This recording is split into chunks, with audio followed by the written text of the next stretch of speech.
Shri Rahul Gandhi ji. Thank you, Honorable Speaker. जय संविधान। Copy है उसकी?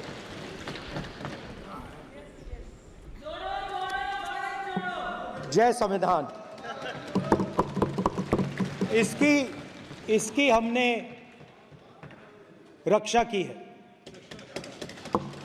देश ने मिलकर संविधान की रक्षा की है और अच्छा लग रहा है अब कि हर 2-3 मिनट बीजेपी के लोग संविधान संविधान संविधान संविधान कह रहे हैं।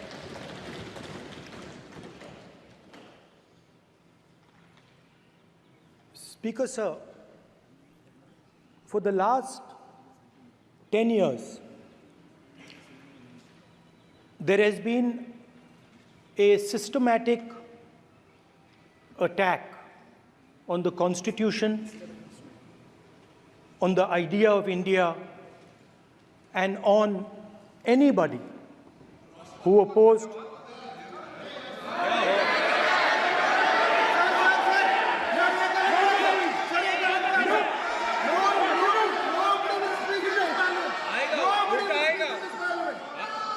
आप पर उल्टा आएगा, कोई बात नहीं, कल उल्टा आएगा आप पर। There has been just warming up right now. अभी वार्म अप हो रहा है। तो there was a systematic, full-scale assault on the idea of India, on the Constitution, and also on millions and millions of people who resisted the ideas being proposed by the BJP, who resisted the attack on the Constitution. Many of us personally were attacked. In fact, some of our leaders are still in jail. One of our leaders has just recently been released. Another one is still in jail. And not only the opposition, but anybody who resisted the idea of concentration of power, of concentration of wealth, of aggression on the poor, of aggression on Dalits, minorities, tribals, was crushed, violently crushed. People were put in jail, people were threatened, and I myself was attacked. Sir, ये संसद TV का नया format देखा है, आधा आधा, ये पहले हम देखा नहीं हमने। I myself was attacked by order of the Government of India, by order obviously of the Prime Minister of India. 20+ cases, 2-year jail sentence, my house taken away, no problem. Relentless attack in the media, 24/7, every single day, abuse, attack, abuse, attack. And then the most enjoyable and beautiful part of it, 55 hours of interrogation by the ED. No, which I really enjoyed. Because by the end of the interrogation, the officer off camera, he switched off the camera and then he asked me, Rahul ji, you've been sitting here 55 hours. आप पत्थर जैसे हो, आप हिलते क्यों नहीं हो? मुझसे सवाल पूछा उसने। तो जब ऐसा आक्रमण होता है, when there's an attack like this on you, you obviously need refuge, you need a place, or you need ideas that defend you. So today I want to start my speech by telling my friends in the BJP and the RSS about the ideas that we used, the entire opposition used, to defend the idea of India. Where these ideas come from and how they gave us the strength, all of us, anybody who opposed the regime, how they gave us the strength to fearlessly take any onslaught that was placed before us. So I'd like to start by showing an image of our refuge. Okay? Sir Shiv ji की photo नहीं दिखा सकते sir? एक minute माननीय सदस्य। Sir Shiv ji की photo मना है सर? एक मिनट सर मना है तो रख देता हूं सर। नो एक मिनट प्लीज। आपने सवाल उठाया, आपके माननीय सदस्यगण 353 का नियम बता रहे थे, 352 का नियम बता रहे। No please no. आपने कहा इस नियम प्रक्रिया से सदन चलना चाहिए। नियम प्रक्रिया में कोई भी प्ले कार्ड, कोई भी चिन्ह को सदन में नहीं दिखाया जा सकता। आपने कहा नियम से, ऐसा नहीं है। माइक दीजिए सर। जी सर क्या इस हाउस में शिव जी की फोटो दिखाना मना है? माननीय सदस्य, आप बस ये बता दीजिए। माननीय सदस्य सर मना है या नहीं? कोई भी चित्र को दिखाने के तो शिव जी का चित्र नियम इस है। साधन इस हाउस में दिखाना मना है? यहाँ पे दूसरी चीजों के चित्र दिखाए जा सकते हैं, मगर शिव जी का चित्र नहीं दिखा जा सकता। अगर मैं कह रहा हूं कि हमें इनसे प्रोटेक्शन मिली और मैं समझाना चाह रहा हूं कैसे प्रोटेक्शन मिली, आप मुझे चित्र नहीं दिखाने दे रहे हो। इसके बाद मेरे पास और चित्र हैं, मैं सब दिखाना चाहता था। स्पीकर सर, ये चित्र पूरे हिंदुस्तान के दिल में है। पूरा हिंदुस्तान इस चित्र को जानता है, समझता है। Everybody knows this image. Speaker sir, why I got this image is because there are certain ideas in this image that we defend, that the opposition defends. The first idea in the image that we defend is the idea of confronting our fear, of never being scared. That idea is represented in this image, which you are not allowing me to show, by a snake that is placed right near the neck of Shivji. The idea behind that is never be scared of anything that you face.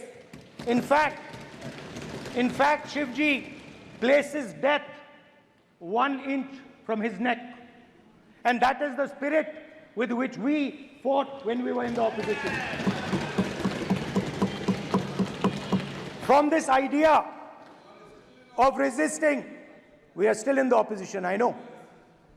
I know that. And I'm happy and proud to be in the opposition. Because for us, there is more than power. There is truth. For you, there is only power. That is the only place you want to be. For us, there is truth. And this is a symbol of truth. So when Shivji places the snake near his neck, what he is saying is, I will accept the truth and I will not back down from the truth, and that is what we've said. After that, a new idea emerges. And of course, I cannot show Shivji's picture, but all of you know it. Behind the left shoulder of Shivji is the Trishul. Now, I would like you to understand that there is a reason that the Trishul, a weapon, has been placed behind the left shoulder. The Trishul is not a symbol of violence.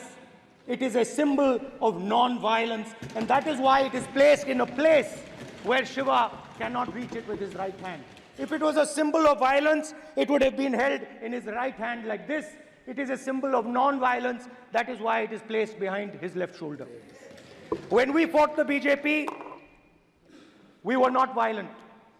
When we defended the truth, there was not an ounce of violence in us.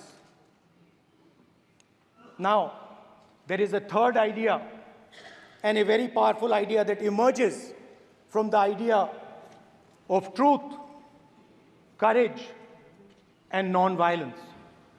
And that idea, of course, it is a symbol that many of you hate, but that idea is the Abhay Mudra, the symbol of the Congress Party, which, as you can see,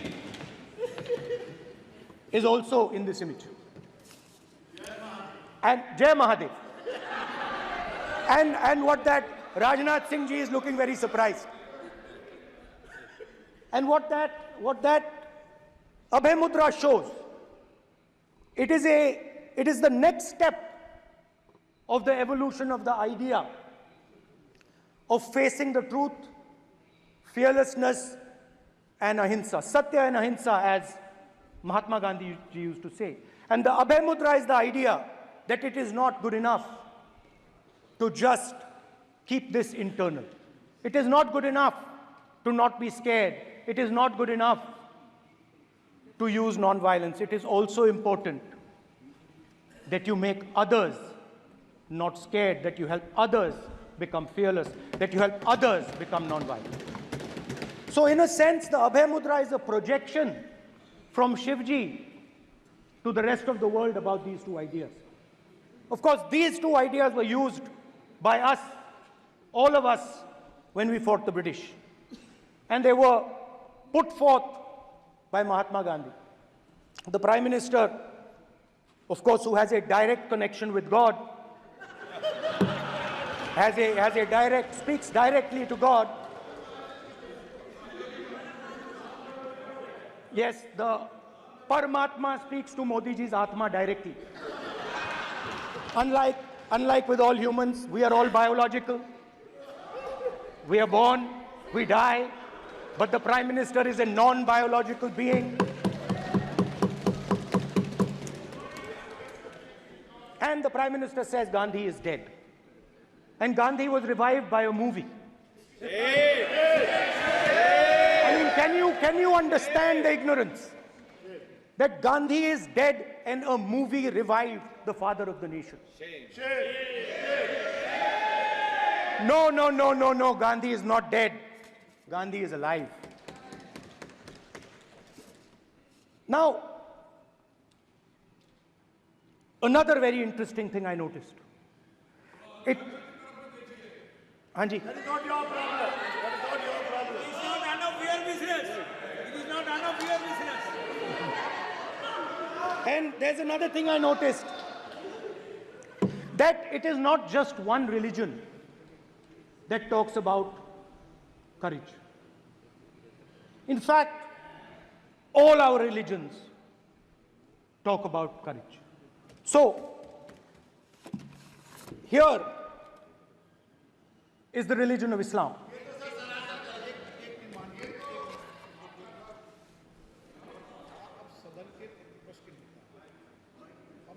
आपसे ये अपेक्षा ठीक है, मैं दिखाऊंगा नहीं sir, कैसे करूं? मैं समझाना चाहता हूं, वो समझा नहीं पा रहा हूं। सब समझदार हैं यहाँ पर, सब चुनकर आते हैं। सर, जनता बात ने नहीं बन सबको रही। चुनकर भेजा है। मजा नहीं आ रहा है। जनता ने सबको चुनकर भेजा, आप एड्रेस करें। जनता ने अब कांग्रेस पार्टी ने शिवजी की फोटो दिखा दी है, गुस्सा हो गए। अब देखिए, प्लीज मान्य सदस्य आप तो इस्लाम में भी कहा गया है, मैं पढ़ता हूं। एड्रेस इधर करें। He said, एड्रेस इधर करें मान्य सदस्य। हाँ जी, सॉरी। इस्लाम में भी लिखा गया है, कुरान में, the prophet, peace be upon him, said, God said, have no fear. I am with you, hearing and seeing. मतलब इस्लाम में भी कहा गया है कि डरना नहीं है। और जब इस्लाम में दुआ मांगी जाती है तो दोनों हाथ से, दाएं हाथ से अभय मुद्रा दिखाई देता है। उसके बाद गुरु नानक जी की ओर चलते हैं।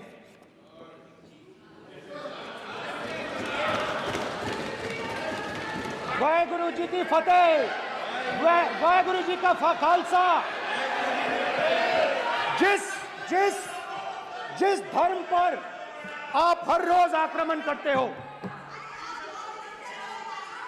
गुरु नानक जी जो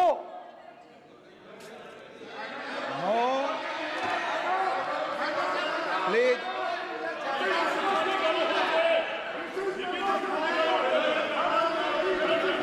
प्लीज प्लीज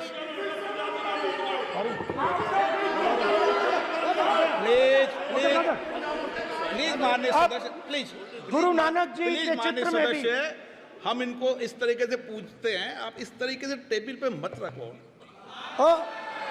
सर कहाँ रखूं सर? तरीका ठीक सर कहाँ नहीं रखूं? है। यहाँ रख दूं सर? आप यहाँ मत यहाँ रख रखो। देता हूँ सर।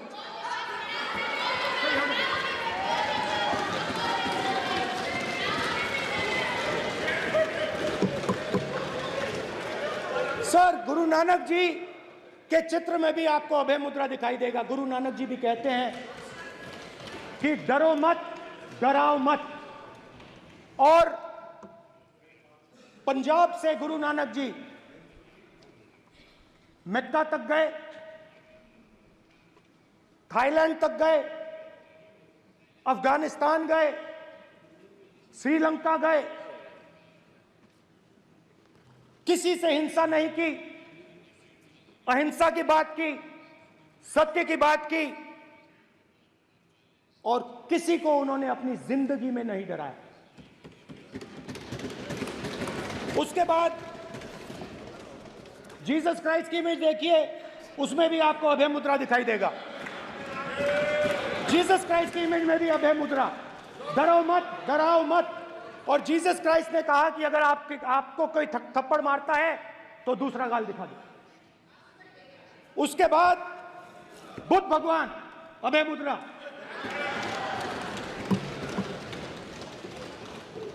डरो मत, डराओ मत, अहिंसा। मतलब, और अंत में महावीर, डरो मत, डराओ मत, अभय मुद्रा। मतलब हिंदुस्तान के इतिहास में 3 फाउंडेशनल आइडियाज हैं।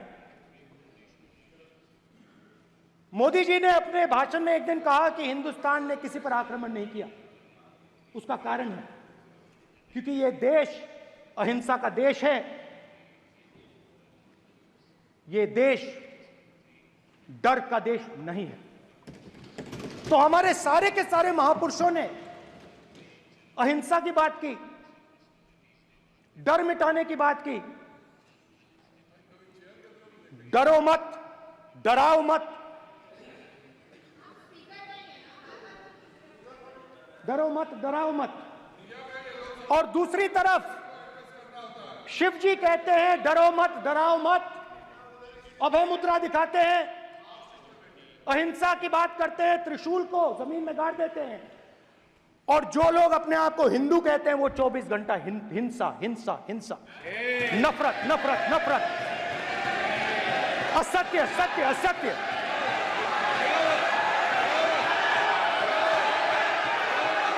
आप हिंदू हो ही नहीं।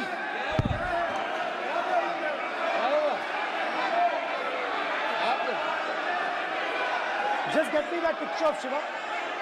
inside because of his Hindu धर्म में साफ लिखा है, सत्य के साथ खड़ा होना चाहिए, सत्य से पीछे नहीं हटना चाहिए, सत्य से नहीं डरना चाहिए। अहिंसा हमारा प्रतीक है। अभय मुद्रा ऐसे कीजिए, ऐसे कीजिए, अभय मुद्रा।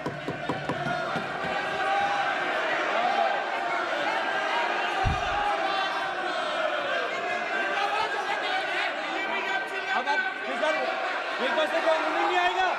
Prime Minister will not speak. Then Prime Minister will speak. This will happen here. If you are doing this, it will repeat again. भाई भाई भाई चला चला। माननीय ये आप बात समझिए, आप बात समझिए। ये इसलिए चिल्ला रहे हैं क्योंकि तीर जाके दिल में लगा है, दिल में जाके तीर लगा है, इसलिए ये चिल्ला रहे हैं। देखो चुप हो गए, देखिए स्पीकर साहब चुप हो गए सब।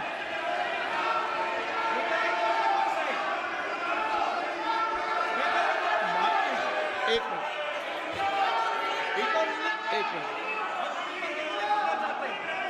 माननीय आप प्रतिपक्ष के नेता हैं, किसी की भावनाओं को ठेस नहीं पहुंचे। सर मुझे चर्चा बोलने में दीजिए। ध्यान रखना चाहिए।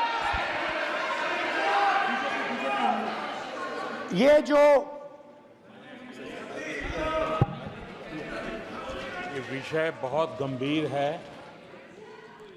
पूरे हिंदू समाज को हिंसक कहना ये गंभीर विषय है। बीजेपी को आपको नहीं, नरेंद्र मोदी जी पूरा हिंदू समाज नहीं है, बीजेपी पूरा हिंदू समाज नहीं है, आरएसएस पूरा हिंदू समाज नहीं है।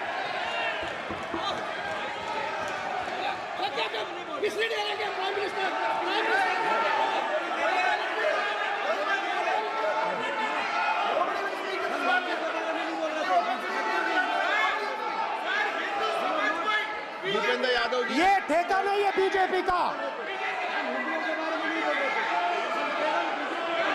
भूपेंद्र यादव जी बोलना चाहते हैं आप? ये सब हिंदू हैं यहाँ पे, ये सब हिंदू हैं। माननीय अध्यक्ष जी, प्रतिपक्ष के नेता आज पहली बार इस सदन को संबोधित कर रहे हैं। मैं दो नियम रूल 349 और रूल 352 के संबंध में आपका ध्यान आकर्षित करना चाहता हूं। सबसे पहले तो प्रतिपक्ष के नेता को बोलने का तरीका आना चाहिए। 349 जो 12 है वो स्पष्ट रूप से कहता है शैल नॉट सिट और stand with back toward the chair. वो लगातार आपकी तरफ पीठ करके खड़े हैं, नियमों के खिलाफ है, जो उनको शोभा नहीं देता।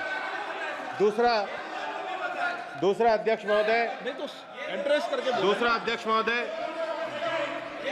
महोदय आर्टिकल रूल 352 रूल 2 ये कहता है make personal reference by way of making an allegation imputing a motive to और ए क्वेश्चनिंग द बोना फाइडी। इन्होंने पूरे विपक्ष के सदस्यों पे नहीं बल्कि इससे बाहर जाकर पूरे एक हिंदू समाज के ऊपर एलिगेशन लगाया है। इनकी बोना फाइड गलत है, इनके खड़े होने का तरीका गलत है। सदस्यों में तो लगाया ही है। माननीय अध्यक्ष जी,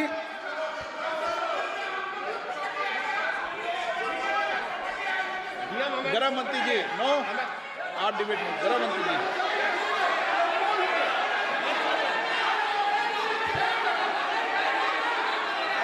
माननीय अध्यक्ष जी, शोर शराबा कर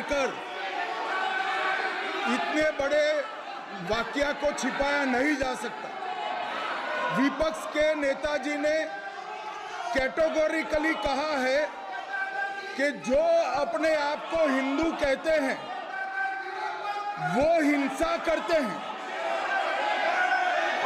मैं फिर से रिपीट करना चाहता हूं, उनका वाक्य था जो अपने आप को हिंदू कहते हैं वो हिंसा की बात करते हैं, हिंसा करते हैं। मान्यवर, इस देश में शायद इनको मालूम नहीं है, करोड़ों लोग अपने आप को गर्व से हिंदू कहते हैं, गर्व से हिंदू कहते हैं। क्या वो सभी लोग हिंसा की बात करते हैं, हिंसा करते हैं? हिंसा की भावना को किसी धर्म के साथ जोड़ना और इस सदन में और संवैधानिक पद पर बैठे हुए व्यक्ति ने, मैं मानता हूं मान्यवर, उन्होंने इसकी माफी मांगनी चाहिए। मान्यवर, मैं उनको एक गुजारिश भी करना चाहता हूं कि इस्लाम में अभय मुद्रा, इस पर इस्लाम के विद्वानों का मत एक बार वो ले ले। गुरु नानक साहब की अभय मुद्रा पर SGPC का मत वो ले ले। और मान्यवर, अभय की बात तो इनको करने का कोई अधिकार नहीं है, आपातकाल में पूरे देश को इन्होंने भयभीत करा है, लाखों लोगों को जेल में डाला और आतंक, वैचारिक आतंक अगर कभी था, वैचारिक आतंक कभी था तो आपातकाल के वक्त था। और मान्यवर दिल्ली में दिन दहाड़े हजारों सिख भाइयों का कत्लेआम उनके शासन में हुआ। आज वो भय की बात कर रहे हैं।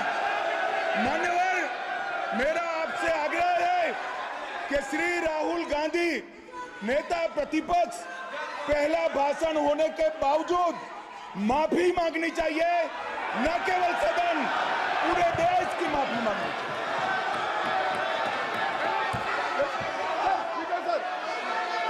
सर,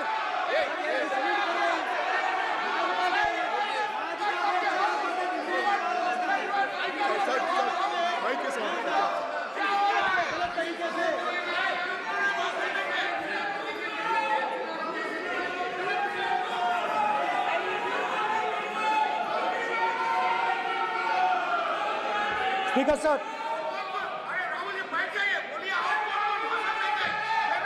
क्या आदेश में देखो कोई राय नहीं आएगा आपकी तरफ से, तो कल प्रधानमंत्री मोदी जी के समय भी सर आप ऐसे रहिए sir. I'm not going to speak until they're quiet.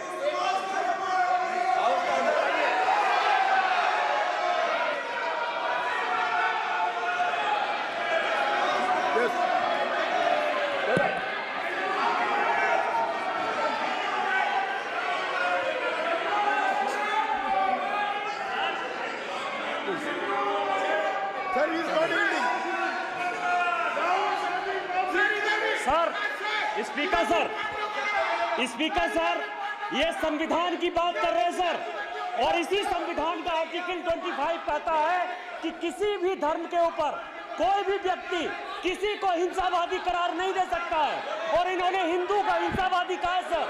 संविधान का इन्होंने अपमान किया है, संविधान की झूठी दुहाई दी है, इनको माफी मांगनी चाहिए सर। ये आर्टिकल 25 है सर संविधान का, सर इनको माफी मांगनी चाहिए। आर्टिकल 25 जो है संविधान, और ये देश संविधान से चलता है, ये पार्लियामेंट संविधान से चलता है सर, इनको माफी मांगनी चाहिए सर। ये संविधान से ऊपर नहीं है सर, कांग्रेस संविधान से ऊपर नहीं है।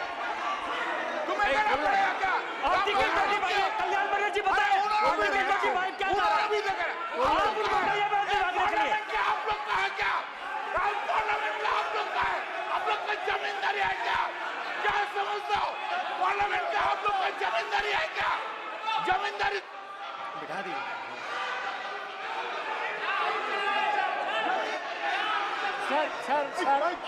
सर, स्पीकर सर, माने प्लीज एक मिनट देता हूं मैं आपको। हिंदू धर्म कहता है, एक मिनट प्लीज, माने सदस्य प्लीज एक मिनट प्लीज। माननीय सदस्यगण, ये सदन की एक मिनट मैं दूंगा, अलाउ करूंगा आपको। माननीय सदस्यगण, इस सदन की एक गरिमा रही है और हमें संवाद चर्चा करते समय इस सदन की गरिमा को रखना चाहिए, और ऐसी कोई भी आपत्तिजनक बात जो पूरे समाज के पर विषय हो, कम से कम प्रतिपक्ष के नेता को बोलते समय ध्यान रखना चाहिए। मैं इसको सीरियस तरीके से देखूंगा।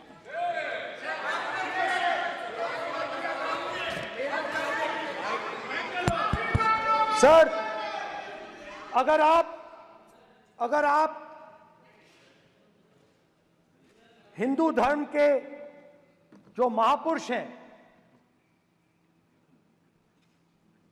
महापुरुष छोड़िए, अगर आप शिव जी को देखें तो क्या हो रहा है सर?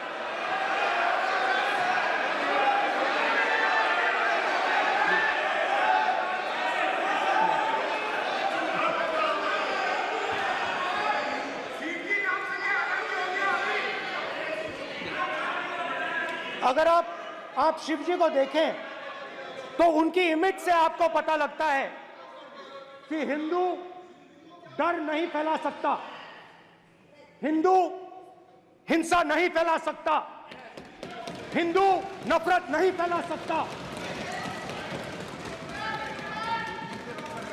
और बीजेपी 24 घंटा नफरत, हिंसा, नफरत, हिंसा, नफरत, हिंसा। स्पीकर सर, कहां तक इन्होंने डर फैला दिया है?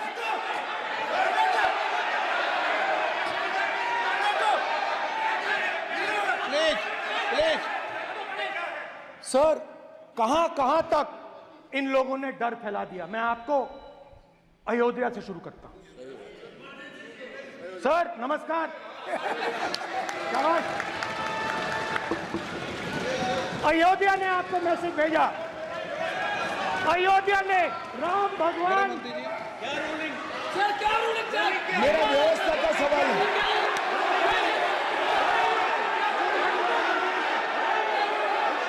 इस सदन के नियमों की पुस्तिका, इससे कुछ सदस्यों को क्या मुक्ति दे दी गई है?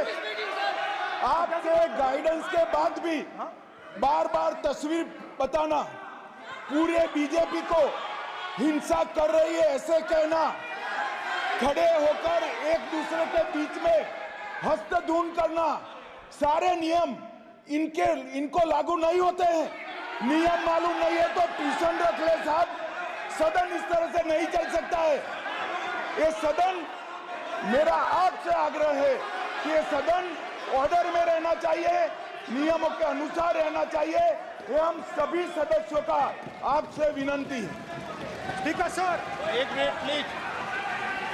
माननीय सदस्यगण, आप ही किताब राम बताओ। भगवान की जन्मभूमि ने अपेक्षा करता हूं कि अपन बीजेपी इसके नियम प्रक्रिया चले। नो, सब चले। नो, आपने बताया था नियम। नो,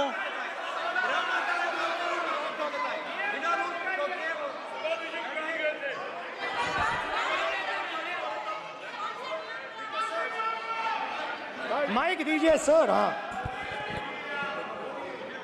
सर, मेरा सवाल है सर, इस माइक का कंट्रोलर किसके हाथ में? प्लीज बैठिए, बैठिए सर ये ऑफ होता है, प्लीज, बीच में माने ऑफ हो बैठिए जाता है। प्लीज। ये बार कई बार विषय उठ गई और बहुत गंभीर, और माननीय सदस्य, आप प्रतिपक्ष के नेता हैं, आप सदन के बाहर भी ये बात कहते हैं कि माइक बंद कर देते हैं। मैंने कई बार आग्रहपूर्वक किया कि आसन पर इस तरीके का आरोप नहीं लगाएं। नो, प्लीज बात सुनिए। आसन पर सभी दल के, प्लीज, आसन पर सभी दल के लोग बैठते हैं और सभी दल के लोग सभापति तालिका पे हैं और सब जानते हैं कि एक व्यवस्था होती है, जिस भी माननीय सदस्यों को आग्रह किया जाता है बोलने का वो बोला जाता है, और जिसको आग्रह नहीं किया जाता उसका माइक चालू नहीं होता।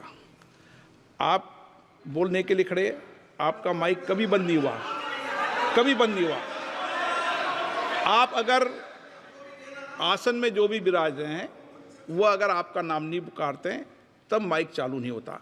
ये व्यवस्था हमेशा इस सदन की रही है, पुराने में भी और नए में भी। कभी आसन पे व्यक्ति पर माइक का कंट्रोल नहीं होता। दूसरा, माननीय प्रतिपक्ष के आप नेता हैं और आपसे ये अपेक्षा की जाती है कि आप लोकसभा की प्रक्रिया का, संचार नियम का पालन करें, संविधान की जो व्यवस्थाएं दे रखी है उसकी पालन करें, और सदन में बोलते समय किसी भी धर्म को के ऊपर ऐसा आक्षेप नहीं करें जिससे पूरे देश के अंदर विषय पैदा हो। ये आपसे अपेक्षा की जाती है। सर, मैं बिल्कुल आपकी रिस्पेक्ट करता हूं स्पीकर सर, मगर मेरे भाषण के बीच में सच्चाई ये है कि माइक ऑफ हो जाता है। मैं क्या करूं, हो जाता है वो। अब आपने देखा मैंने अयोध्या शब्द यूज किया और माइक ऑफ हो गया। नो,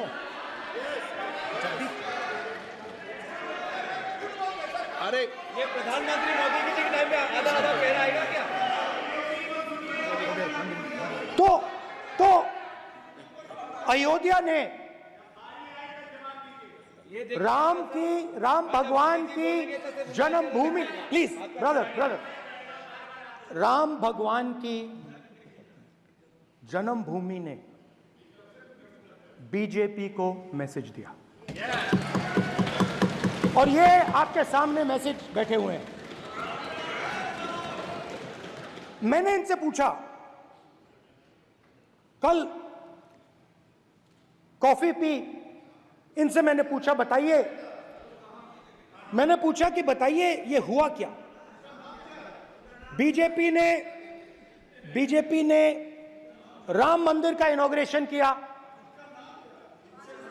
बोलने दीजिए, राम मंदिर का इनॉग्रेशन किया। अरे भाई आप हार गए, उसको शर्म करिए। नाम बोलने की कोई जरूरत नहीं है, मैं भाषण दे रहा हूं, आप नहीं दे रहे हो। मुझे बोलना है जो बोलना है, मुझे नाम लेने की कोई जरूरत नहीं, मुझे जो बोलना है मैं बोलूंगा। तो अयोध्या ने मैसेज दिया और मैंने इनसे पूछा कि हुआ क्या, और इनका जवाब आया।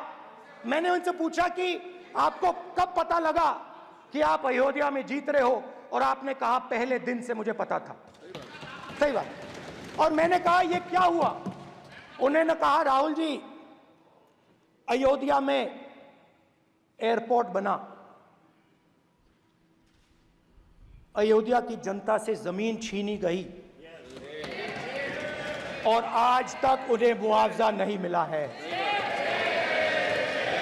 उन्होंने कहा, सही बात, उन्होंने कहा कि अयोध्या में जो भी छोटे छोटे दुकानदार थे, जो भी छोटी छोटी बिल्डिंग्स थी, उन सारों को तोड़कर गिरा दिया गया और उन लोगों को सड़क पर कर दिया गया।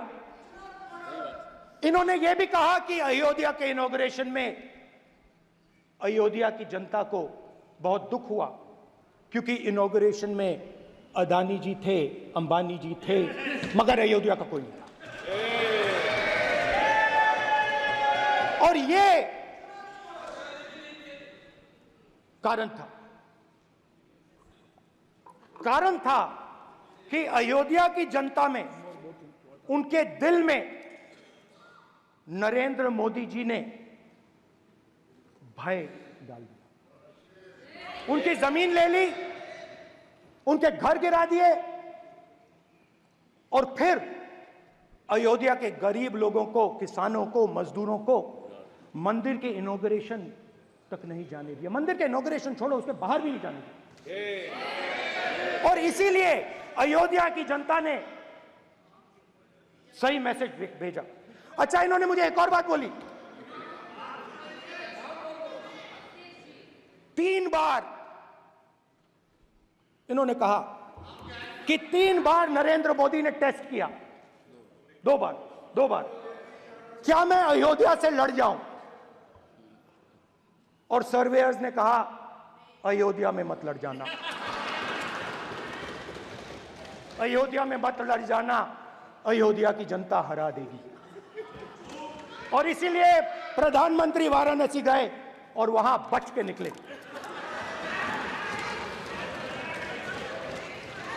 तो अयोध्या की जनता को डराया, पूरे देश को डरा दिया। मैं आपको बताता हूं, आज सुबह में आया, राजनाथ सिंह जी ने मुस्कुरा के मुझे नमस्ते की, और मोदी जी बैठे हैं,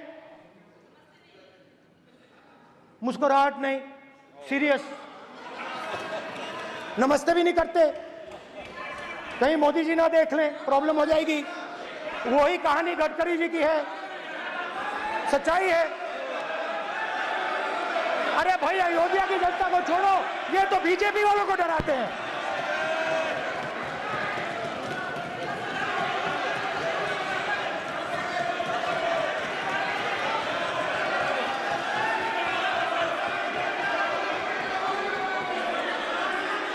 माननीय क्या माननीय एक मिनट माननीय प्रतिपक्ष के नेता एक मिनट माननीय प्रतिपक्ष के नेता आप सदन के वरिष्ठ नेता हैं। मेरा आपसे आग्रह है कि राष्ट्रपति अभिभाषण पर डिबेट हो रही है, इसकी गरिमा, राष्ट्रपति अभिभाषण की गरिमा रखे ना। ये तो अपेक्षा आपसे सब करते हैं कि आप राष्ट्रपति अभिभाषण पे बोले, नीतियां पे बोले, कार्यक्रमों में बोले। अब व्यक्तिगत रूप से नहीं, अगर आप ये उचित मानते हैं क्या? स्पीकर सर, ये उचित है? अगर आपकी पार्टी इसको उचित मानती है तो मुझे कुछ नहीं कहना। स्पीकर सर, माननीय अध्यक्ष जी, लोकतंत्र ने और संविधान ने मुझे सिखाया है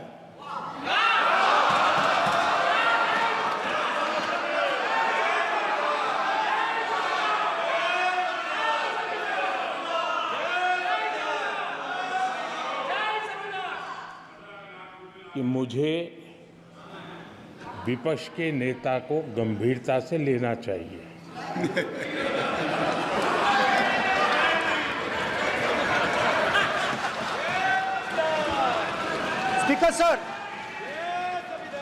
स्पीकर सर, आपने कहा कि डिबेट प्रेसिडेंट्स एड्रेस पे होनी चाहिए। ये जो मैंने किया है, अनुराग ठाकुर जी ने अयोध्या की बात की थी, अनुराग ठाकुर जी ने सनातन धर्म पर आक्रमण की बात की थी, इसीलिए मैंने ये किया है। मैं दिखाना चाहता हूं कि अयोध्या में क्या हुआ, अयोध्या की सच्चाई क्या थी। प्रेसिडेंट्स डिबेट में उन्होंने बात उठाई थी, मैंने बात बंद की है। प्रधानमंत्री जी को अच्छी लगी अयोध्या के बाद अच्छी लगी, डर फैलाया और ऑपोजिशन का रिस्पांस एक साथ मिलकर भारत जोड़ो यात्रा, सारे के सारे ऑपोजिशन, पूरा देश एक साथ मिलकर कन्याकुमारी से कश्मीर तक चला। और जो आपने डर फैलाया उसके बारे में यात्रा में बहुत कुछ सुनने को मिला। अभी तक याद है, सुबह 7 बजे 7-8 बजे की बात थी, यात्रा में चल रहे थे, एक महिला आती है, हमारे साथ चलती है, मेरा हाथ पकड़ती है और घबराई हुई सी थी। तो मैंने पूछा क्या हुआ, वो मुझे कहती है मुझे मार रहा है, मुझे मार रहा है। मैंने पूछा कौन मार रहा है, कौन मार रहा है? बेटी बचाओ, बेटी की दुविधा सुनाई नहीं दे रही, बेटी का दर्द नहीं सुनना चाहते, भारत की महिलाओं का दर्द नहीं सुनना चाहते। मैंने पूछा कौन मार रहा है, कहता है मेरा पति मार रहा है। मैंने कहा क्यों? कहती है सुबह का खाना नहीं दे पाई। मैंने कहा क्यों? खरीद नहीं पाई, महंगाई है, महंगाई है, खरीद नहीं पाई, खाना नहीं पका पाई, इसलिए मुझे मार पिट रही है। मैंने कहा बहन क्या करूं, कैसे आपकी मदद करूं? कहती हैं आप कुछ मत कीजिए, आप कुछ मत कीजिए, आप सिर्फ ये बात याद रखिए कि महंगाई के कारण हिंदुस्तान में हजारों महिलाओं को सुबह पीटा जा रहा है। उसके शब्द हैं, मेरे शब्द नहीं हैं। गैस सिलेंडर, महंगाई, तो आपने गरीबों को, महिलाओं को डराने का काम किया। शिव जी कहते हैं डरो मत, डराओ मत। आपने हिंदुस्तान की महिलाओं को महंगाई से हर रोज डराया है। कुछ दिन पहले मैं पंजाब में अग्निवीर के परिवार से मिला, सुनिए, अग्निवीर के परिवार से मिला। छोटा सा घर था, छोटा सा घर था,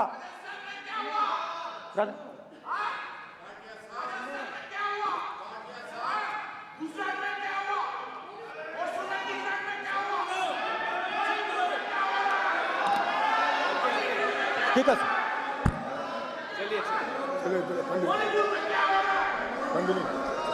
छोटे से घर में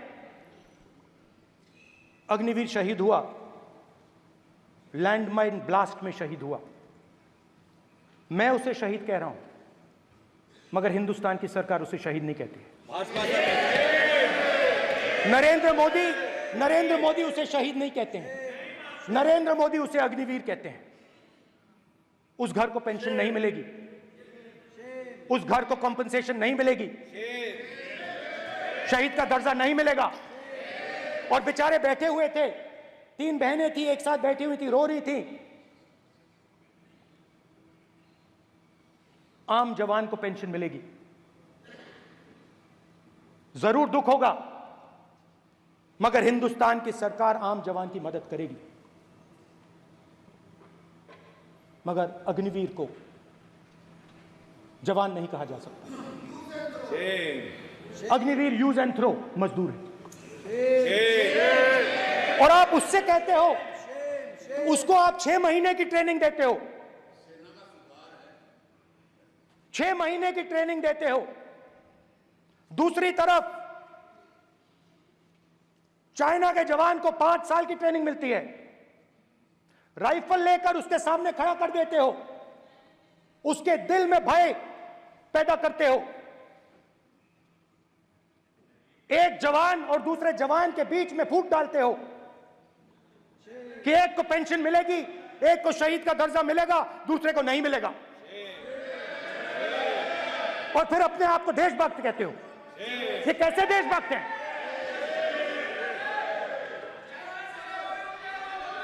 फिल्म स्टार जैसी फोटो थी उस लड़के की, फिल्म स्टार,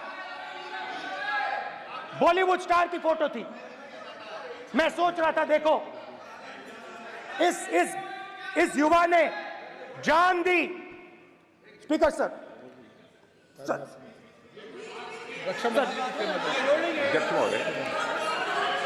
अध्यक्ष महोदय, एक आदमी सब पर भारी। अध्यक्ष महोदय, मैं नेता प्रतिपक्ष से अनुरोध करना चाहूंगा, गलत बयानी करके सदन को गुमराह करने की कोशिश। गलत नहीं है सर, गलत नहीं है सर। कर देना चाहता हूं कि युद्ध के दौरान अथवा सीमाओं की सुरक्षा के दौरान यदि हमारा कोई अग्निवीर का जवान शहीद होता है तो उसके 1 करोड़ रुपए की धनराशि सहायता के रूप में उसके परिवार को मुहैया कराई जाती है। इस प्रकार की गलत बयानी से सभी को गुमराह करने की कोशिश नहीं की जानी चाहिए। संसद महोदय, अध्यक्ष। स्पीकर सर, स्पीकर सर देखिए, स्पीकर सर देखिए, राजनाथ सिंह जी की एक राय है, मेरी एक राय है।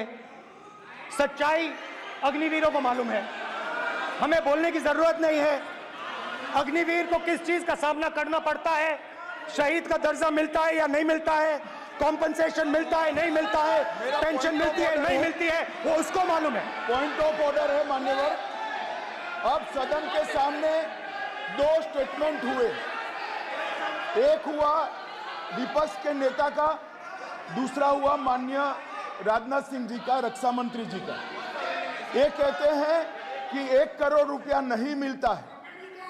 श्री राजनाथ सिंह ने अधिकृत रूप से कहा कि मारे जाने वाले अग्निवीर को जो शहीद होता है उसको 1 करोड़ रुपया मिलता है।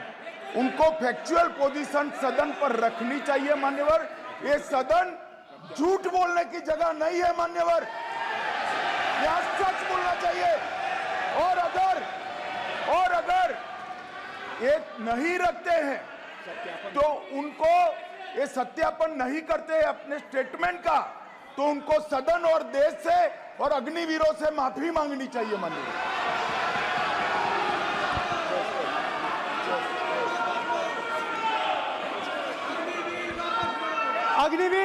अग्निवीर की सच्चाई मैंने फ्लोर ऑफ द हाउस पे रखी है,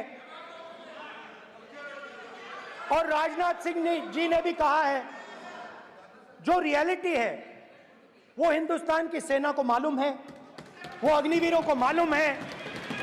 उनके कहने से या मेरे कहने से कोई फर्क नहीं पड़ता, सच्चाई तो उनको मालूम है, उनको मालूम है सच्चाई कौन बोल रहा है।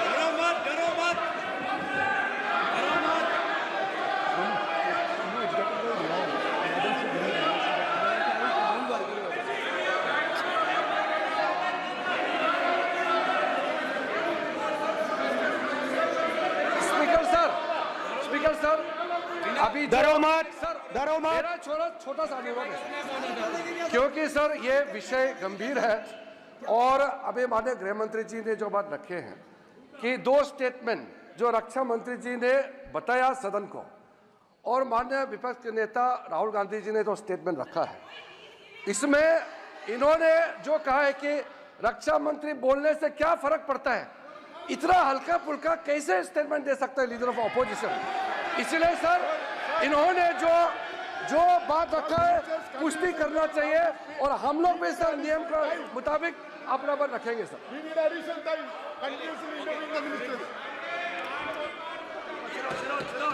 और स्पीकर सर, और स्पीकर सर, देश की सेना जानती है, पूरा देश जानता है कि अग्निवीर स्कीम सेना का स्कीम नहीं है, पीएमओ का स्कीम है। और पूरी सेना जानती है कि स्कीम प्राइम मिनिस्टर का ब्रेन चाइल्ड था, स्कीम सेना का ब्रेन चाइल्ड नहीं था।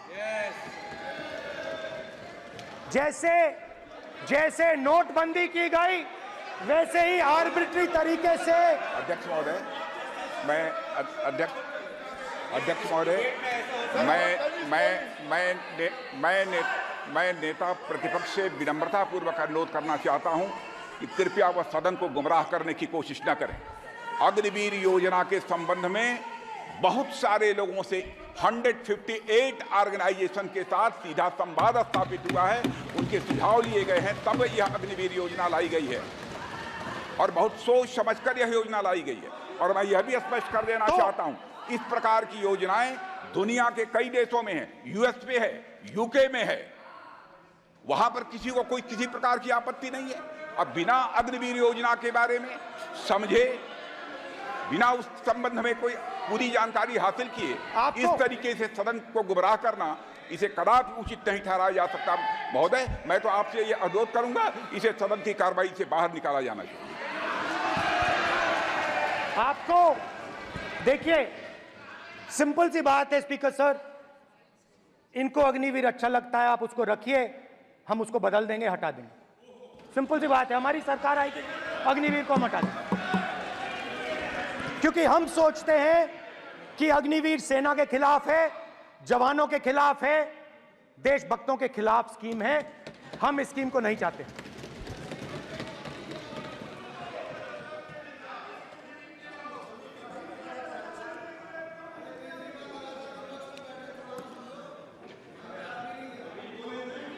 पहली बार हिंदुस्तान की हिस्ट्री में जनता से स्टेट्स छीने गए हैं। जम्मू कश्मीर लद्दाख से आपने पहली बार स्टेट छीना है। मणिपुर को आपने सिविल वॉर में डुबा दिया है। मणिपुर को आपने और आपकी योजनाओं ने, आपकी पॉलिटिक्स ने जला दिया है। और आज तक हिंदुस्तान के प्रधानमंत्री मणिपुर नहीं गए हैं। ऐसा लगता है कि मणिपुर हिंदुस्तान का प्रदेश नहीं है। प्रधानमंत्री के लिए मणिपुर स्टेट ही नहीं है। मणिपुर में सिविल वॉर हो ही नहीं रही है। और एक बार बयान दिया हमने, मतलब प्रेशर लगाया, हम गए हमने प्रधानमंत्री से कहा एक मैसेज दे दीजिए, मणिपुर चले जाइए, जनता की वहां रक्षा कीजिए। नहीं,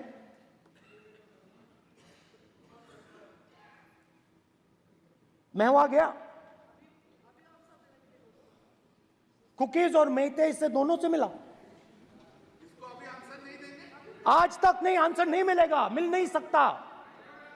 मणिपुर इनके लिए हिंदुस्तान का प्रदेश ही नहीं है, मणिपुर है ही नहीं, मणिपुर है ही नहीं, ना होम मिनिस्टर के लिए ना प्रधानमंत्री के लिए, है ही नहीं, एग्जिस्ट नहीं करता, वो है ही नहीं। ना प्रधानमंत्री जाएंगे बोलेंगे कुछ नहीं, जैसे कुछ नहीं हुआ वहां पे। मैं रिलीफ कैंप में गया, एक औरत कांपती हुई रोती हुई मुझे कहती है कि मैंने अपनी आंखों के सामने, हाँ मैं औरतों की बात कर सकता हूं, एक भाई मैं कर सकता हूं, एक भाई एक कर्तव्य निभा रहा है। आप अपने संगठन में महिलाओं को नहीं डालते हो, मगर मैं औरतों की बात कर सकता हूं।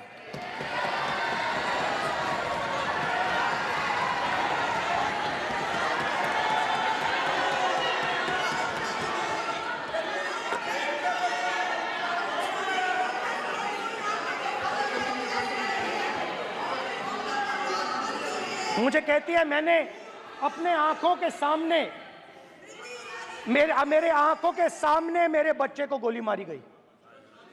मैं भागना नहीं चाहती थी, मैं मरना चाहती थी, उसके साथ मरना चाहती थी। मुझे घसीट के वहां से ले गए और फिर मेरे को अपने बच्चे की फोटो दिखाती है, कांपती हुई ऐसे फोटो दिखाती है। ये आपकी योजनाओं का नतीजा है, आपको शर्म आनी चाहिए।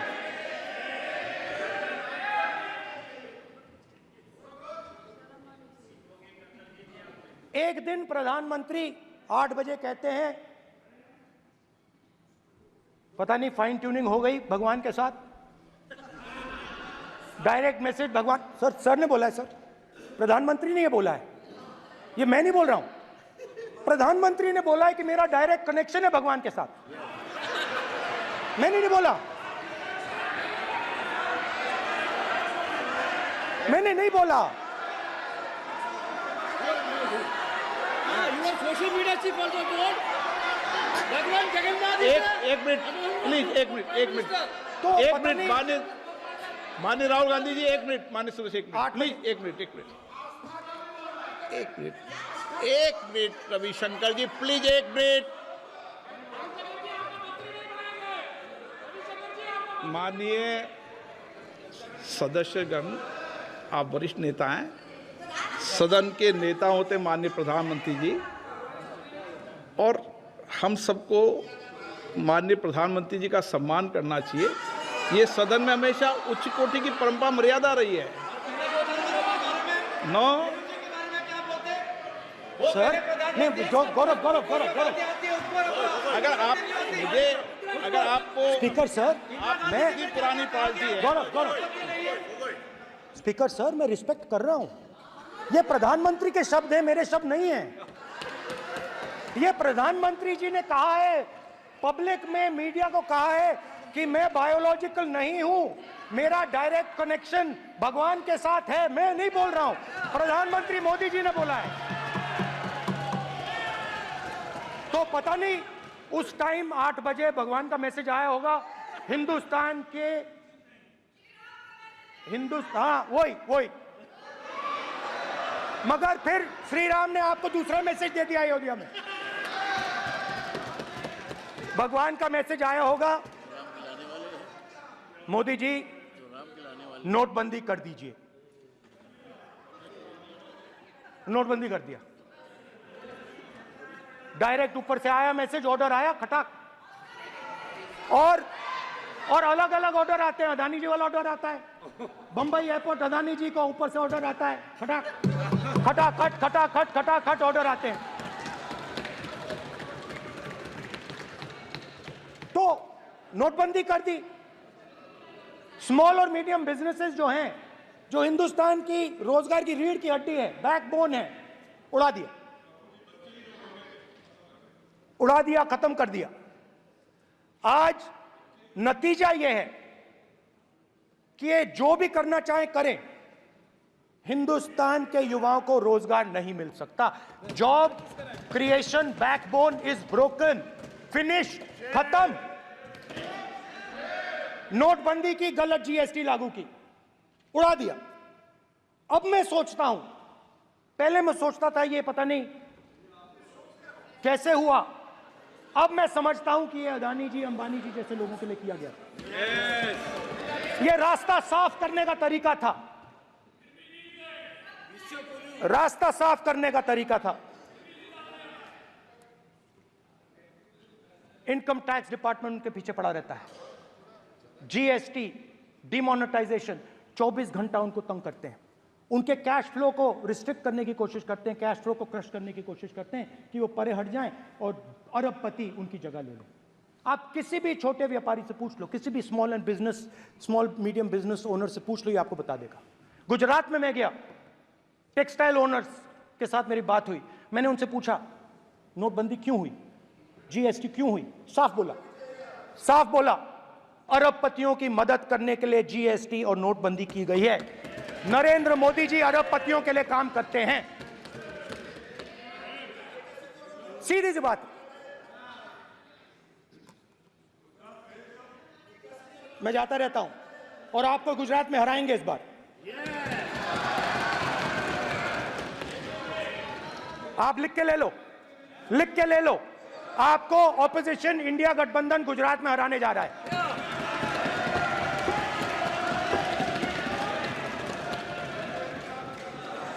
किसानों को डराने के लिए लैंड एक्विजिशन बिल जो हम लाए थे, उनकी जमीन की रक्षा करने के लिए, उनको सही कॉम्पनसेशन देने के लिए, उसको आपने खत्म कर दिया। यहां कोशिश की, कर नहीं पाए तो स्टेट्स में खत्म कर दिया। हर स्टेट में आपने खत्म कर दिया है। अगर आप जानते नहीं हो चेक कर लो, हर स्टेट में हर भाजपा की स्टेट में खत्म कर दिया। सर हर भाजपा रूल स्टेट में खत्म किया है, हर भाजपा की रूल स्टेट में खत्म किया है, हर भाजपा की रूल स्टेट में खत्म किया है। स्पीकर सर,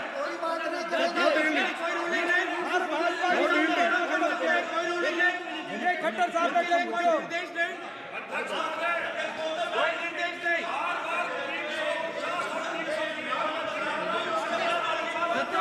बार खड़े होकर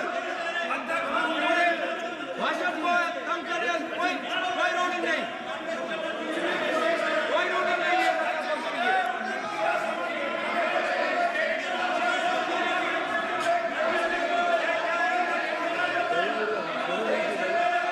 कोई रूलिंग नहीं है। इनको बैठने के लिए नहीं कहा जा रहा, इनको बैठने के लिए नहीं कहा जा रहा, इनको बैठने के लिए नहीं कहा जा रहा। सत्ता पक्ष डिस्टर्ब कर रही है सर, अध्यक्ष महोदय सत्ता पक्ष डिस्टर्ब कर रहे हैं, अध्यक्ष महोदय सत्ता पक्ष डिस्टर्ब कर रहे हैं। किसानों को ये देखिए सर, ये देखिए just give me a list of BJP states. आप किताब लेके क्यों खड़े हो? कानून बनाना चाहते हो? आप क्या बोलना चाहते हैं, कानून से बताओ। स्पीकर का डायरेक्शन है सर, स्पीकर का डायरेक्शन 115, और वो ये कहता है सर, वो ये कहता है कि कोई भी मेंबर यदि अपनी बातें कहना चाहता है, जैसे अग्निवीर के बारे में उन्होंने कहा या स्टेट के बारे में कहा, उनको ऑथेंटिकेट करना पड़ेगा, नहीं तो माफी मांगनी पड़ेगी। ये आपका डायरेक्शन है 115(1) और 115(2). इसीलिए वो जो बातें कह रहे हैं उसको ऑथेंटिकेट करें, चाहे अग्निवीर के लिए चाहे वो किसानों के लिए कह रहे सर। ये आपका डायरेक्शन है।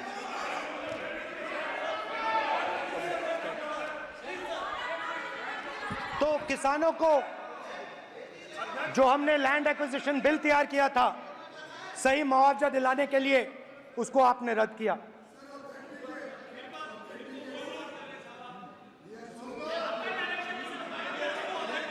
विल ऑथेंटिकेट कर देंगे, ऑथेंटिकेट कर देंगे। बैठ जाओ, कर देंगे हम ऑथेंटिकेट,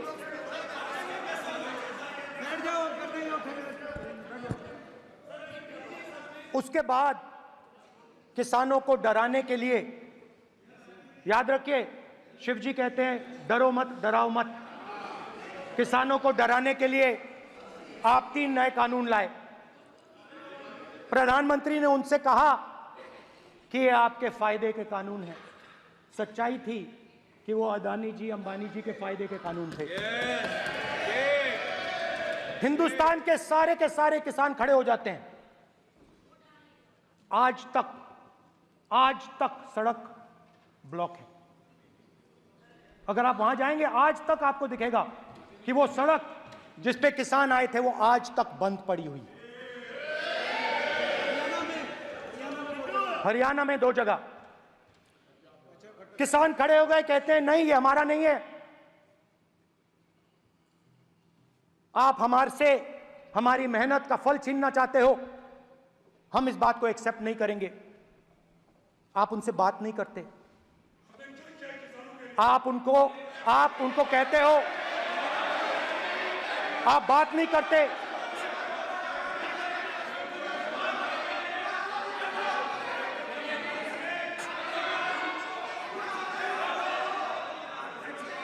आप बात नहीं करते, आप गले नहीं लगते, आप उन्हें आतंकवादी कहते हो।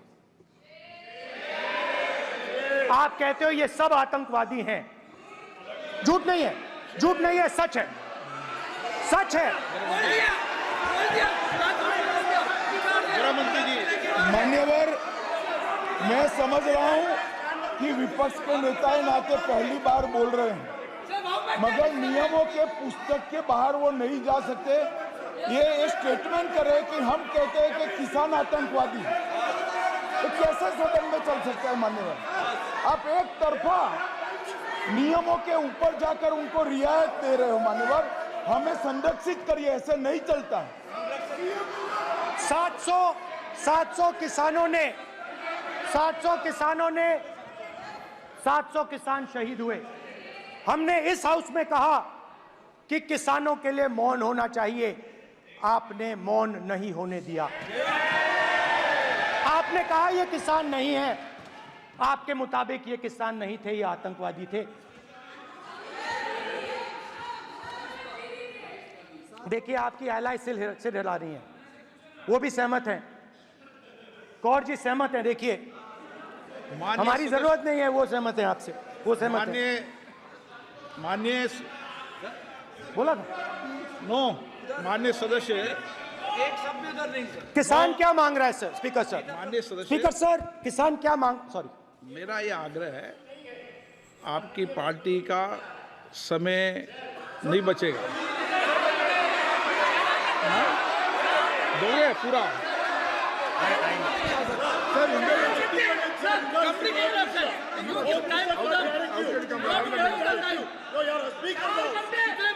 आप नहीं बोलेंगे, ये बोलेंगे सर। और आप तो सर और स्पीकर सर, आप तो किताब स्पीकर सर, किसानों ने मांगा क्या? स्पीकर सर, किसानों ने मांगा क्या? किसानों ने सिर्फ ये कहा कि अगर 16 लाख करोड़ रुपए अरबपतियों का कर्जा माफ हो सकता है तो हमारा भी थोड़ा सा कर दीजिए। किसान ने यह कहा कि हर प्रोडक्ट के लिए सही प्राइस मिलती है, हमें भी एमएसपी दे दीजिए। और आप लोगों ने कहा किसान का कर्जा माफ नहीं होगा और एमएसपी नहीं मिलेगी।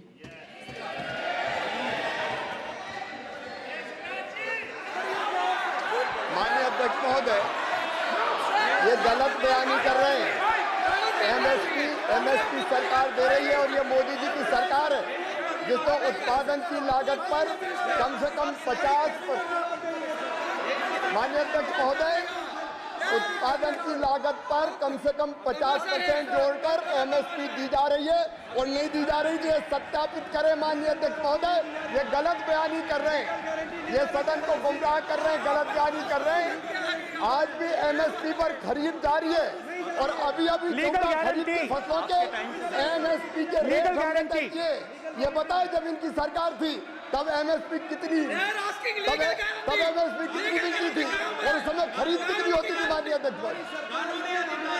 उस समय खरीद कितनी होती थी? आज भी एमएसपी पर खरीद जारी है माननीय अध्यक्ष महोदय। ये गलत बयानी कर रहे हैं। ये सत्यापित करें इसको कि एमएसपी पर खरीद नहीं हो रही। ये सत्यापित करें माननीय अध्यक्ष महोदय। ये गलत बयानी की जा रही है। देना चाह रहे, इनको नहीं बोलने देना चाह रहे।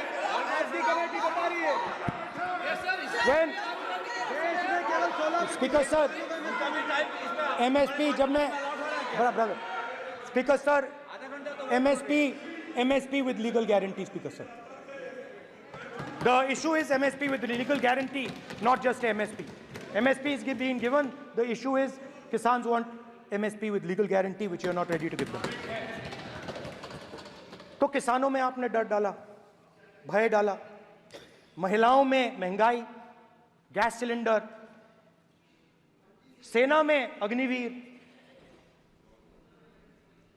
हर व्यक्ति के लिए आप लोगों ने भय का कोई ना कोई पैकेज दिया, गिफ्ट दिया, तोहफा दिया। स्टूडेंट्स की बात करते हैं। जो आप 2000 साल पहले की बात करते हो, थोड़ी सी भविष्य की भी बात कर देते हैं, इंडिया के फ्यूचर की बात कर देते हैं। रोजगार तो आपने खत्म कर दिया, नोटबंदी, जीएसटी, जो आपने स्मॉल एंड मीडियम बिजनेसेस थे उनको खत्म करके, युवाओं को आर्मी में अपॉर्चुनिटी मिलती थी, अग्निवीर उनके लिए आपने दे दिया, वो खत्म कर दिया, रास्ता ब्लॉक कर दिया। पब्लिक सेक्टर को आप प्राइवेटाइज करते हैं, वो रास्ता बंद कर दिया। और अब एक नया फैशन निकला है, नीट।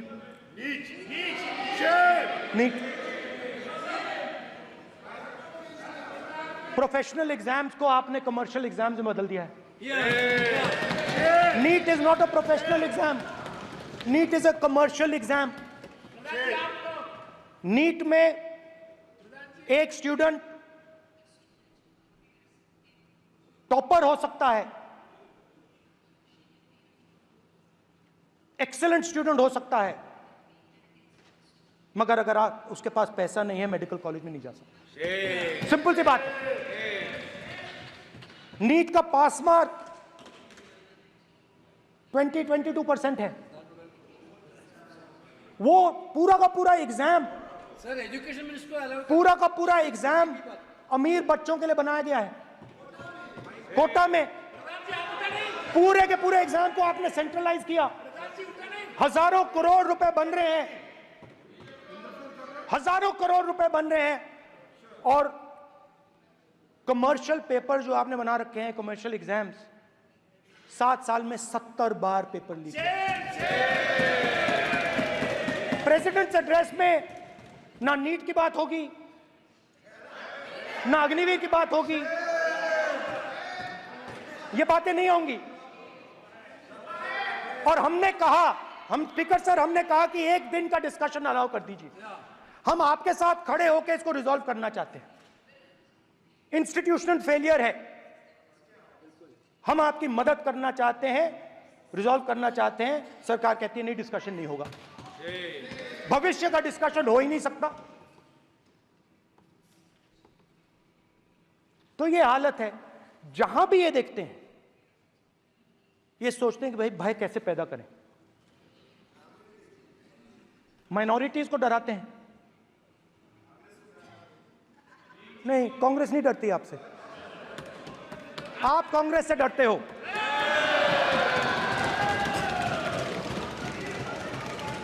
हिंसा, नफरत, माइनॉरिटीज के खिलाफ, मुसलमानों के खिलाफ, सिखों के खिलाफ, क्रिश्चियंस के खिलाफ। और माइनॉरिटीज ने क्या किया? माइनॉरिटीज ने क्या किया? हर स्फीयर में हिंदुस्तान को रिप्रेजेंट करते हैं, नाम रोशन करते हैं।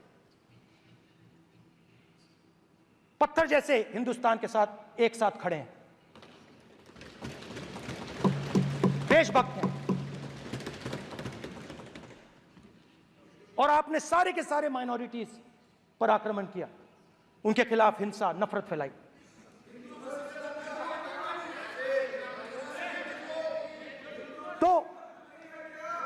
शिव जी कहते हैं सर, देखिए मेरा वो हटा दिया आपने सर, वो देखिए सर, हटा दिया, कैमरा से हटा दिया। चेहरा देखिए, चेहरा सदस्य सर देखिए वापस आ गया सर, हटाओ। माननीय सदस्य, ये देखो, एक मिनट देखा सर आपने? एक मिनट, देखिए, एक मिनट, ये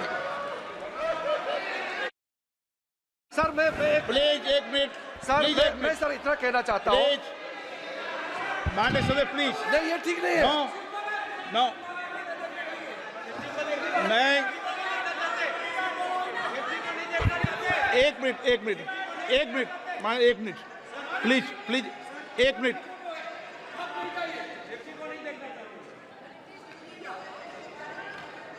आप प्रतिपक्ष के नेता हैं और मैं आपसे अपेक्षा करता हूं कि सदन की गरिमा बनी रहे, मर्यादा बनी रहे, नियमों का पालन हो।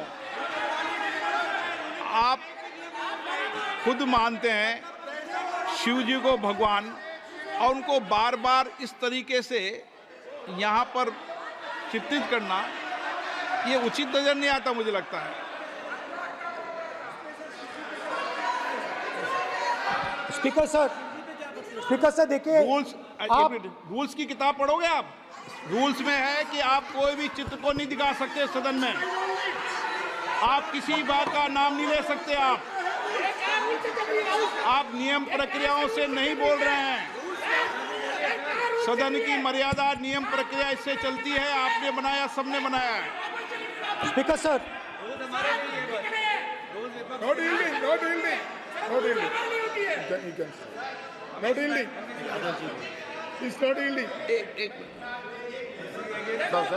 Speaker sir, this is not right.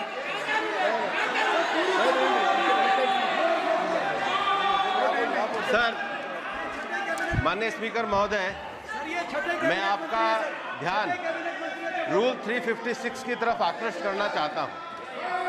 अगर कोई सदस्य स्पीकर साहब के ध्यान में लाने के बाद इररिलेवेंट और लगातार किसी विषय को बार बार दोहराता है, तो आपके पास ये अधिकार है कि आप उस सदस्य को निर्देशित करके रोक सकते हैं। आप अपने अधिकार का प्रयोग करिए। सच्चाई को रोका नहीं जा सकता।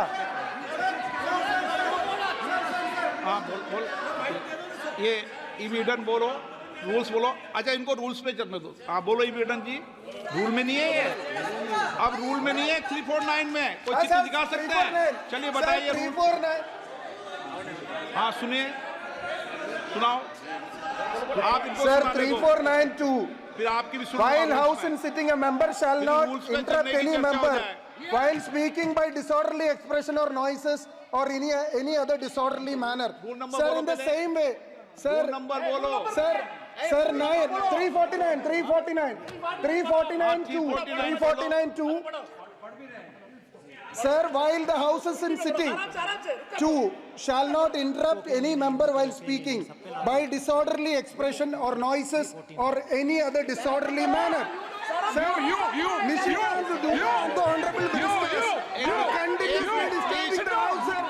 Continuously intervening the speech. Sir, continuously. Sir, shall maintain silence when not speaking in the house. 9, 349, 2 and 9. Very clear, sir. एक minute.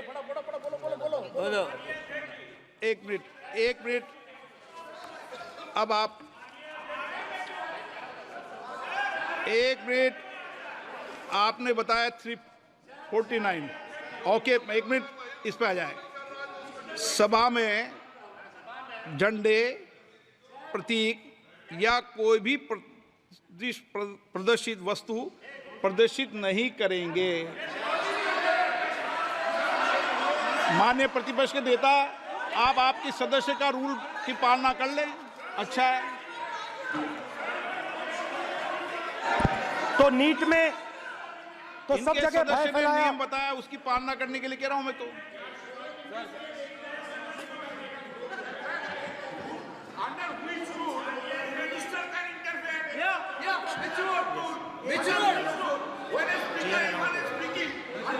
Almost all ministers intervene.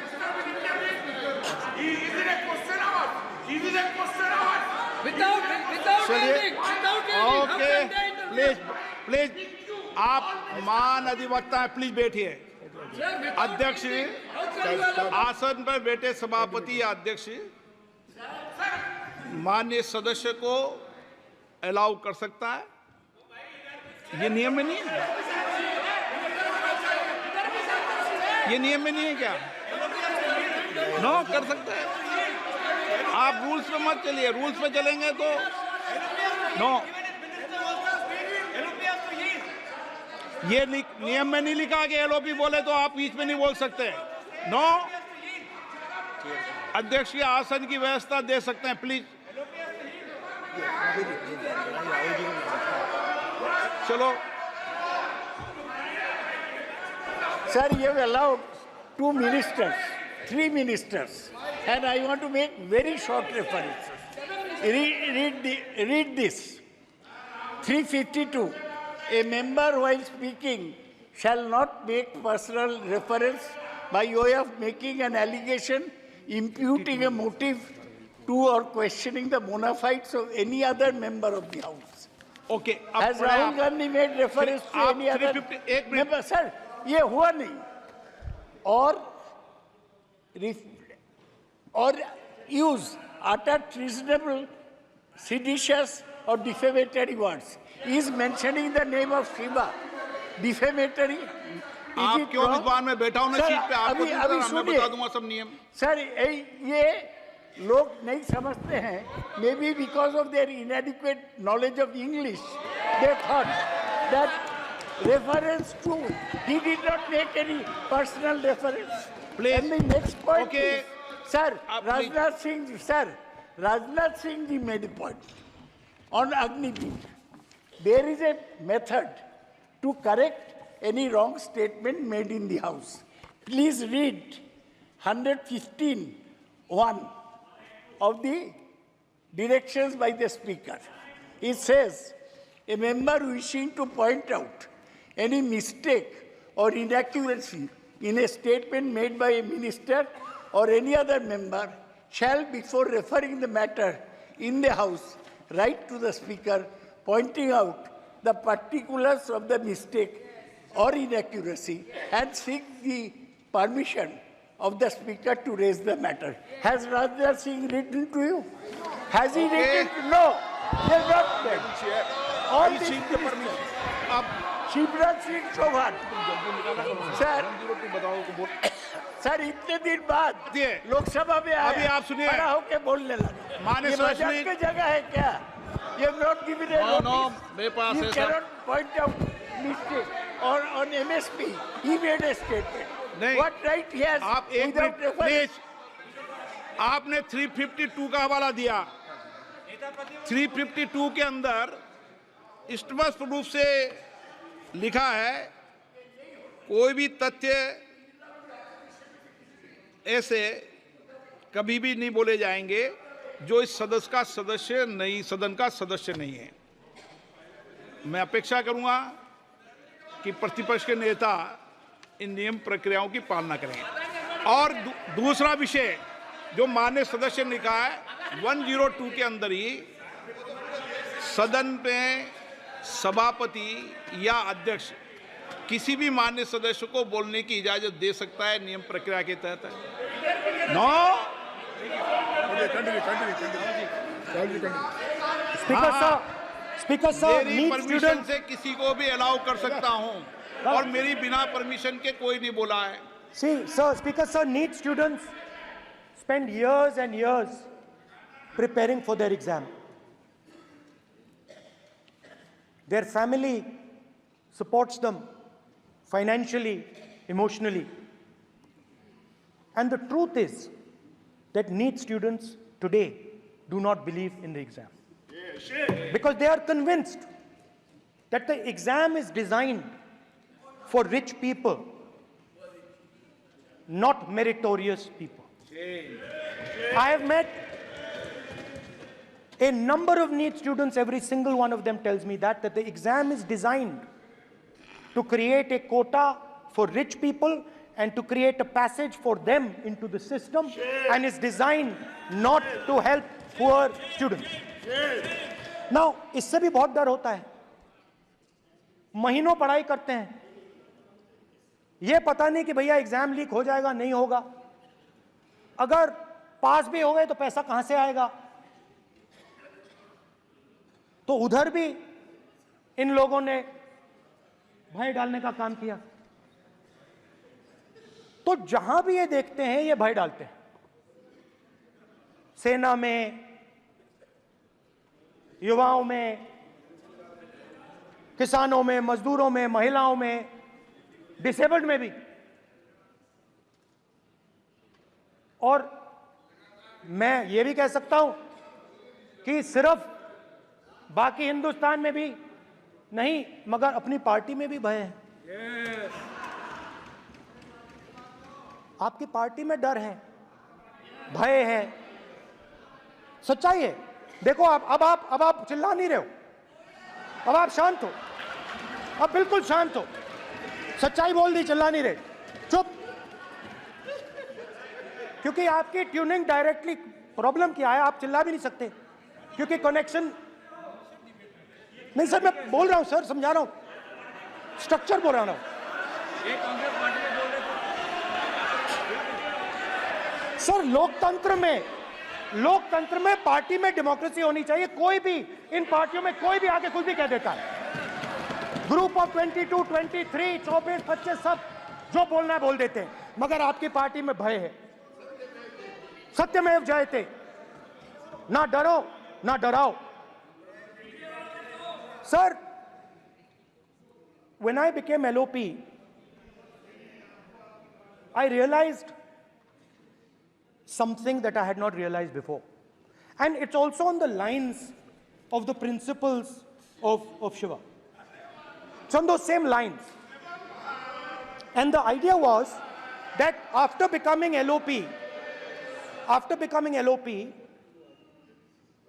all my personal dreams, my personal aspirations, my personal fears have to be put aside.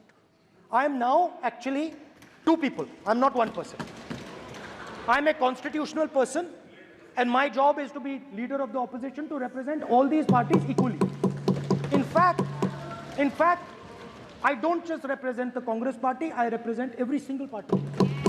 And I have to treat every single party with love and affection. So when Hemant Soren ji is in jail or Kejriwal is in jail, it should disturb me, it should hurt me. Yes. Yes. When you unleash your agencies on these political people, it is our job to defend them. Yes. Because there is a constitutional person and an individual. And what Shivji is saying is that when you are a constitutional person, the individual should die. The individual's aspirations, the individual's dreams should die. And you should become the voice of the people. Yes. Meaning that you should have no fantasies, no dreams, nothing. The perfect public representative is one who is actually dead. That is what Shivji is saying. You understand? Now, Speaker sir. Speaker sir, now, my advice.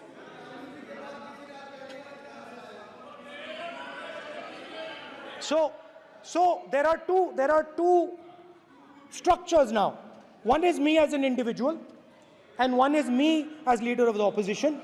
Me as an individual, I might have my likes and dislikes. I might have my views, but me as leader of opposition have to suppress them, have to reduce them and say, now I'm the voice of the opposition. That is the idea. That is the idea of the democratic system. The people have given me a responsibility, and that responsibility should overcome my personal likes, dislikes, aspirations. Now, Speaker Sir, why I'm saying this, and forgive me for saying this, but when you were being put on that chair, I walked there to help you, to walk with you to the chair. And I shook hands with the Prime Minister and I shook hands with you. And then I walked to your chair. And you are the final arbiter of the Lok Sabha. You're the final word here. What you say fundamentally defines Indian democracy. You don't allow us to speak, you allow us to speak, you allow them to speak, you don't allow us to speak. All these things define Indian democracy. Speaker Sir, there are actually two people sitting in that chair. There is the Speaker of the Lok Sabha, the Speaker of the Indian Union, and there is Mr. Om Birla. When Modi ji went and shook your hand, and I went and shook your hand, I noticed something. When I shook your hand, you stood straight like this and shook my hand. And when Modi ji shook your hand, you bowed down and shook his hand.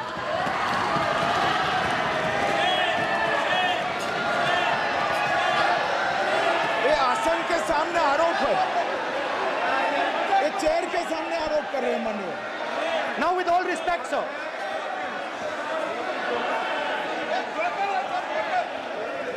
such a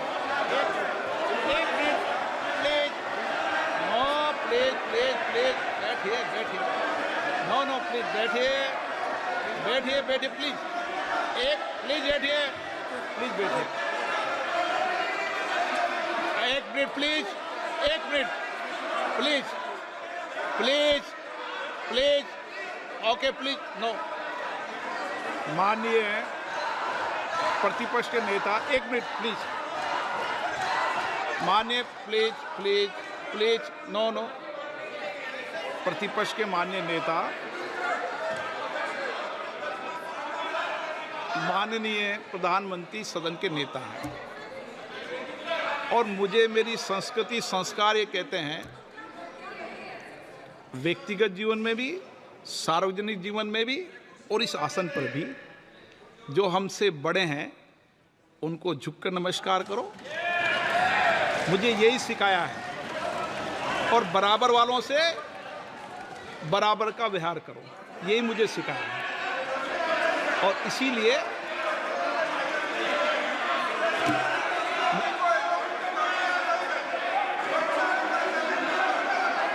speaker sir,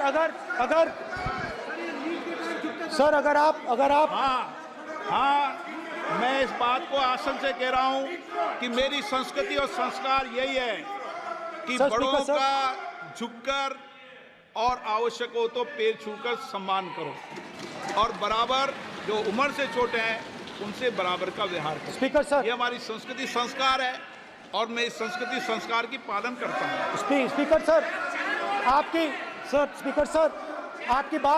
आपकी बात को मैं accept करता हूँ। Speaker sir, आपकी बात को respectfully बैठिए ना।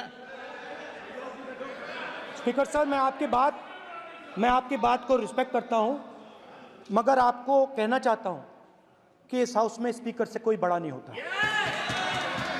स्पीकर सबसे बड़ा है, हम सबको स्पीकर के सामने झुकना चाहिए और मैं आपके सामने झुकूंगा और सारा का सारा ऑपोजिशन आपके सामने झुकेगा। ये लोकतंत्र है स्पीकर सर, आप इस हाउस के लीडर हैं, आपको किसी के सामने नहीं झुकना चाहिए। कस्टोडियन है, नेता प्रधानमंत्री है, स्पीकर को आप speaker is the last word, speaker is अध्यक्ष and is the last word. अंत में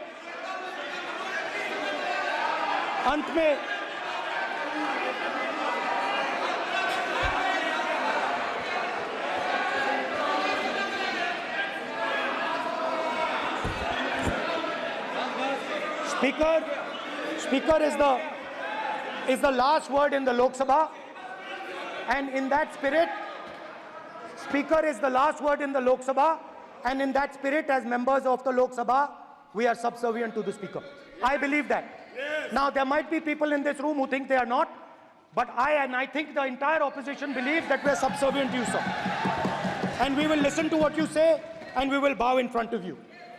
But the only thing I request, Speaker, sir, is it is important that there is fairness in this House. Yes, yes.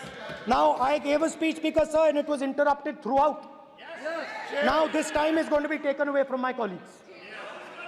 And I think that is unfair. Finally, I'd like to say that the principles that allowed us to fight are in our traditions. Truth,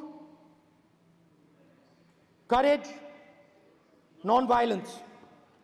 And they're in all our religions. And what you have come to represent today is untruth, a complete lack of courage, and violence. And my recommendation to you, if you take it, this country has a government and you are the government. And you are, whether we like it or not, you are the government of India. Elected by the people. And I agree to that. But I would say to you that as individual members, as the cabinet, you do not spread fear in this country. That you do not spread hatred in this country. That you listen to the farmers of this country, you listen to the students of this country. When the opposition says to you, let's have a debate for one day, have it. It's not going to harm anybody. They're going to love you for it. The students of India are going to say, we love the government because they allowed us our voice, they let us speak for one day. So, do not spread hatred. Do not spread violence. Do not be fearful. Even the BJP members here, even the cabinet members, do not be fearful. You have a constitutional position. You are individuals and then you have a constitutional position. Rajnath Singh ji is an individual and he's the Defense Minister of India. And that is the way this country has to be run. And we as the opposition, don't take us as your enemies. We are not your enemies. We are here, we are sincerely here to make your work easier, as long as you follow the basic principles that we have stated. And these principles are Shivji's principles. They are the principles of Shivji. Har Har Mahadev, you can say. To make the government. This is basically what I have explained here today is the concept of Indian leadership in all religions.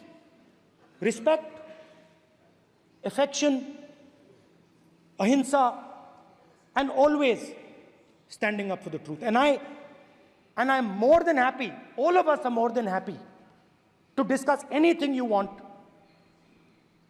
without being nasty, without being aggressive, anything you want, we are ready to discuss. So please let us work together to take this country forward. You are the government. We have to accept that. You got 240 seats. So, I congratulate you on that. At least accept it. Accept to kar lijiye. They're not happy. They're not happy. Not happy. They're not happy. Okay, you're not happy. So I would say we want to both work for this country. Work with the spirit of bravery. Work without violence. Work without hatred. Thank you.